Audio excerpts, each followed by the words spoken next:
Hello everyone, आज हम जो टॉपिक सीखने वाले हैं वो है पॉलिनोमियल्स। हमने कुछ अलजेब्रिक एक्सप्रेशंस पढ़े हैं और अलजेब्रिक आइडेंटिटीज़ भी हमें पता है। तो अलजेब्रिक आइडेंटिटीज़ आपने ये पढ़े ही होंगे। अलजेब्रिक आइडेंटिटीज़ कौन से हैं? वो है x plus Y the whole square, then x minus Y the whole square, और एक था X square minus Y square. तो बच्चों ये सब जो है, इन सब को हम कहते हैं अलजेब्रिक आइडेंटिटीज़। तो ये तो आपने पढ़े ही होंगे पहले, और हमने इसका यूज़ भी पढ़ा है फैक्टराइजेशन में, हम इसे कैसे यूज़ करते हैं। इस चैप्टर में हम जो है पर्टिकुलर टाइप के अलजेब्रिक एक्सप्रेशन सीखने वाले हैं जिसे हम कहते हैं पॉलिनोमियल। तो अभी हम और डिस्कस करते हैं पॉलिनोमियल के बारे में। अब हम पहले सीखते हैं क्या कि पॉलिनोमियल इन वन वेरिएबल क्या होता है। ठीक है, तो अब इसके पहले हमें ये जानना ज़रूरी है कि वेरिएबल कहते किसे हैं। Variable is denoted by a symbol that can take any real value, और ये सिंबल कोई भी रियल वैल्यू ले सकता है। और इसके लिए वेरिएबल को डेनोट करने के लिए हम लेटर्स यूज़ करते हैं, जैसे एक्स, वाई, जी एक्सेट्रा। ये सारे जो लेटर्स होते हैं ये सब डेनोट करते हैं वेरिएबल्स को। नोटिस करो बच्चों, अगर हम नोटिस करते हैं क्या कि 2x, 3x, -x, -12x, ये सब क्या है अगर देखोगे तो ये single term, it consist of single term, और इसी को हम कहते हैं अलजेब्रिक एक्सप्रेशंस।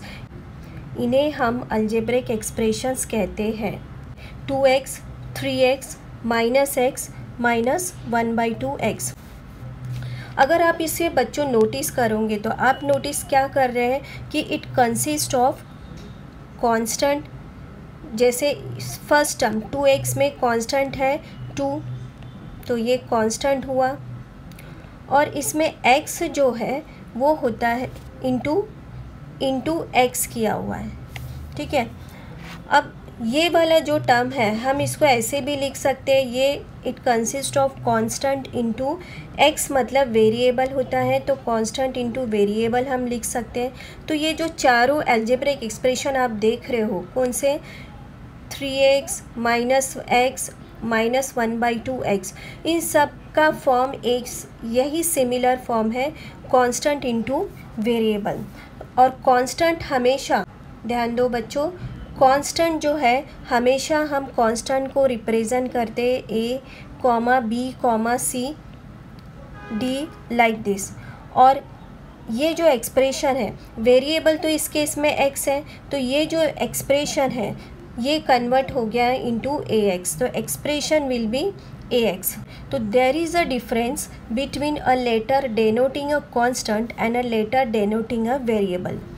अब इसमें नोटिस करो बच्चों, the values of the constant remain the same throughout a particular situation. मतलब क्या है कि कांस्टेंट के जो भी वैल्यूज़ होते हैं, कांस्टेंट के जो भी वैल्यूज़ होते हैं वो एक पर्टिकुलर गिवन प्रॉब्लम में चेंज नहीं होते हैं, लेकिन वेरिएबल के वैल्यू कीप्स ऑन चेंजिंग। जैसे फॉर एग्ज़ाम्पल बच्चों, अगर मैं 2 नंबर कंसिडर करती हूँ तो 2 नंबर का वैल्यू जो है वो उतना ही रहेगा, 2 नंबर का वैल्यू कभी चेंज नहीं होगा। लेकिन x अगर मैं ये लेती हूँ, x वेरिएबल, तो x के जो वैल्यूज़ है एक पर्टिकुलर प्रॉब्लम में वेरी हो सकते हैं, इसलिए तो इसका नाम ही वेरिएबल है। तो वेरी होना मतलब ही वेरिएबल होता है। तो x के वैल्यूज़ कुछ भी पर्टिकुलर प्रॉब्लम में चेंज हो सकते हैं। एग्जाम्पल हम कंसिडर करते हैं बच्चों, जैसे हमने एक स्क्वायर कंसिडर किया जिसका साइड है 3 units. Consider a square of side 3 units. ठीक है, अब इसका पेरीमीटर कितना होगा? तो पेरीमीटर स्क्वायर का क्या होता है? 4 टाइम्स साइड होता है। तो 4 टाइम्स साइड, हम जो है चारों साइड ऐड करते हैं तब जाके हमें स्क्वायर का पेरीमीटर मिलेगा। और अगर एक साइड का मेजरमेंट है 3 यूनिट्स, तो फिर इसका पेरीमीटर कितना हो गया? 4 × 3 यूनिट्स, मतलब कि ये हो जाता है 12 यूनिट। अब यूनिट्स कुछ भी हो सकता है, मीटर हो सकता है, किलोमीटर हो सकता है, इट कैन बी एनीथिंग। तो ये हो गया है 12 units. Perimeter of the square is 12 units. क्यों ना मैं इसका अभी साइड चेंज कर लेते हैं। Consider a square of side 10 units. तो ऐसे केसेस में पेरीमीटर हो जाएगा 4 टाइम्स साइड। तो 4 टाइम्स साइड मतलब ये हो गया 4 इंटू 10, मतलब इस केस में मुझे मिला 40 यूनिट्स। तो मतलब अगर आप नोटिस करोगे बच्चों, तो साइड कैन बी वेरी। क्या आपको लगता नहीं है कि ये वाला जो है पेरीमीटर स्क्वायर का इस फॉर्म में है, 4 टाइम्स x यूनिट्स इस फॉर्म में, जिसमें 4 कांस्टेंट है और x वेरिएबल है। तो मतलब इसमें जो है साइड जिसको हमने x पकड़ा है उसकी वैल्यूज चेंज हो सकती है, लेकिन 4 जो है वो कांस्टेंट हो गया है। ठीक है। अब उसी प्रकार से अगर मैं if we are considering the area of a square, तो एरिया ऑफ अ स्क्वायर भी बच्चों क्या होता है, वो होता है साइड द होल स्क्वायर, यही होता है ना। अब मैं कहती हूँ consider a square of side x units. अब हमने जो है x यूनिट्स पकड़ा है, तो फिर इसका एरिया कितना हो जाएगा, इसका एरिया हो जाएगा x स्क्वायर। ठीक है। और x स्क्वायर जो है वो एक अलजेब्रिक एक्सप्रेशन होता है।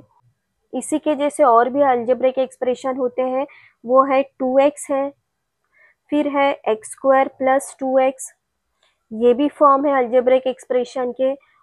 और इस टाइप के भी होते हैं x cube minus x square plus 4x plus 7, ये भी तो फॉर्म है ना अलजेब्रिक एक्सप्रेशन के। इन सब में आप क्या नोटिस कर रहे हो बच्चों कि इन सब में वेरिएबल के जो भी एक्सपोनेंट्स है, मतलब जो भी पावर है वेरिएबल के, वो सारे जो है होल नंबर में है। वेरिएबल के जो भी पावर है या फिर एक्सपोनेंट्स है वो सारे क्या है, होल नंबर में है। ये एक बात ध्यान में रखो। तो मतलब वेरिएबल के एक्सपोनेंट्स सिर्फ और सिर्फ होल नंबर्स ही होने चाहिए। Expressions of this form are called polynomials in one variable. अगर आप ये अलजेब्रिक एक्सप्रेशन नोटिस कर रहे हो बच्चों, कौन से 2x, फिर एक है x स्क्वायर प्लस 2x, तीसरा है x cube minus x square plus 4x plus 7, तो इसमें ऐसे टाइप के जो अलजेब्रिक एक्सप्रेशंस होते हैं जिसमें सिर्फ x एक ही टाइप का वेरिएबल है, वो है x, तो ये हम इसे कहते हैं पॉलिनोमियल्स इन वन वेरिएबल। तो इसे ही कहा जाता है बच्चों पॉलिनोमियल्स इन वन वेरिएबल। तो इन सब अलजेब्रिक एक्सप्रेशन में वेरिएबल है x। और एक ऐसे भी होते हैं पॉलिनोमियल जो होते हैं वो y वेरिएबल से भी हो सकते हैं। जैसे कि अगर हम ये एग्जांपल कंसीडर करते हैं 3y स्क्वायर प्लस 5y, इसमें वेरिएबल x नहीं है लेकिन वेरिएबल y ज़रूर है, तो ये वाले भी जो होते हैं वो polynomial in the variable y हम कंसीडर कर सकते हैं। जैसे हम कंसीडर करते हैं टी स्क्वायर प्लस 4, तो ये भी polynomial in the variable t कहलाते हैं। अब जो है हम बात करते हैं टर्म्स को लेके। तो अगर हम ये एक पॉलिनोमियल कंसीडर करते हैं एक्स स्क्वायर प्लस 2x, इसमें जो है ये जो टर्म है एक्स स्क्वायर एक टर्म हुआ और 2x जो है वो दूसरा टर्म हुआ, तो मतलब इस पॉलिनोमियल में 2 टर्म हो गए, इट कंसिस्ट ऑफ 2 टर्म। फिर वैसे ही अगर मैं और एक पॉलिनोमियल कंसीडर करती हूँ, वो है 3y square plus 5y plus 7, तो इसमें कितने टर्म है बच्चों बता सकते हो मुझे? तो ये एक फर्स्ट टर्म हुआ, ये एक सेकेंड टर्म हुआ, ये थर्ड टर्म हुआ। तो 3y square first term, 5y second term और तीसरा टर्म है 7, तो मतलब 3 टर्म्स भी हो सकते हैं पॉलिनोमियल में। अब हम एक पॉलिनोमियल कंसीडर करते हैं, तो पॉलिनोमियल कंसीडर किया कौन सा, minus x cube plus 4x square plus 7x minus 2। अब इस पॉलिनोमियल में बच्चों कितने टर्म्स हैं, 4 टर्म्स हैं। कौन से टर्म हुए, तो पहला टर्म है माइनस एक्स क्यूब, दूसरा टर्म है प्लस 4x स्क्वायर, तीसरा टर्म है 7x और चौथा टर्म है माइनस 2। तो टर्म लिखते समय हमें माइनस अगर सामने माइनस है तो माइनस को साथ में लेके चलना है। अब और ध्यान देते हैं, each term of a polynomial has a coefficient. इन सब चारों टर्म में हर एक टर्म, जो भी टर्म होगा पॉलिनोमियल का, सबका कोएफिशिएंट है। जैसे कोएफिशिएंट, अभी हम कोएफिशिएंट्स की बात कर रहे हैं बच्चों, तो कोएफिशिएंट्स, तो -x³ इस फर्स्ट टर्म में कोएफिशिएंट कितना है, तो इस फर्स्ट टर्म में कोएफिशिएंट है -1। सेकेंड टर्म 4x², तो आपको सिर्फ कोएफिशिएंट मतलब उस टर्म का जो कांस्टेंट नंबर होगा वो आपको लेना है। अगर मैं यहाँ पे कंसीडर करती हूँ क्या, 4x², तो इसमें कोएफिशिएंट होगा 4। अब हम थर्ड टर्म कंसीडर करते हैं। थर्ड टर्म में कोएफिशिएंट कितना है बच्चों, तो थर्ड टर्म में कोएफिशिएंट है 7। और फिर फोर्थ टर्म -2 है, तो -2 भी कोएफिशिएंट माना जाता है। बट ये कोएफिशिएंट किसका है बच्चों, तो यहाँ ये क्यों हम -2 को क्यों कोएफिशिएंट पकड़ते हैं, ये थोड़ा इम्पोर्टेंट है, आपको इसमें ध्यान देना होगा। अगर ये देखिए, अगर इस टर्म को बच्चों मैंने इस टर्म को लिखा क्या, -2x⁻0 लिखा, तो मुझे बताओ x⁻0 वो हमेशा 1 ही होता है। Anything raise to 0 is always 1। तो उसकी वजह से यहाँ पर कांस्टेंट के साथ कुछ भी नहीं होगा वेरिएबल, फिर भी हमें variable with a exponent 0 consider करना है। तो इसीलिए -2x⁻0 में -2 जो है वो भी कोएफिशिएंट माना जाता है।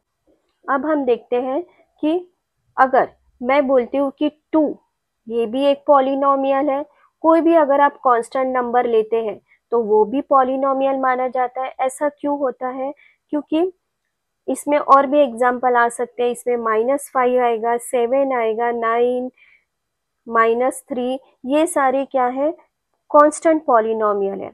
लेकिन ये जो कांस्टेंट पॉलिनोमियल 0 नंबर जो होता है उसको हम कांस्टेंट पॉलिनोमियल नहीं कहते बच्चों, इसको हम कहते हैं जीरो पॉलिनोमियल।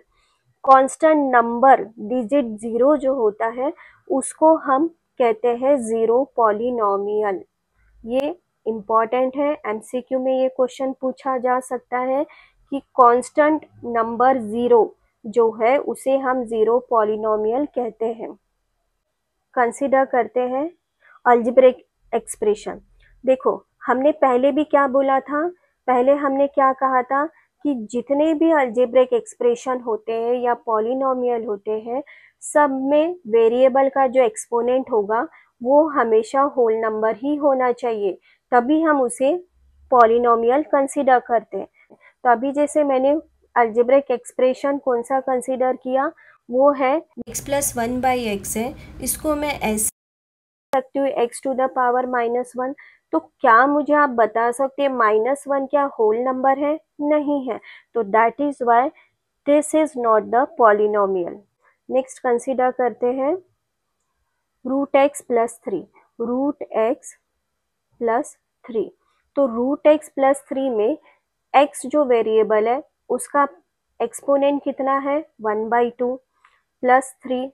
तो अब इसमें ये जो नंबर है कौन सा, 1/2 is not a whole number, तो again this algebraic expression is not a polynomial. 3³ √y + y²। अब इसमें y का एक्सपोनेंट हो गया 1/3 प्लस y का और एक है 2। अब इसमें अगर आप नोटिस करते हो तो इसमें जो है एक वेरिएबल होल नंबर में है और एक है 1/3 फ्रैक्शन में।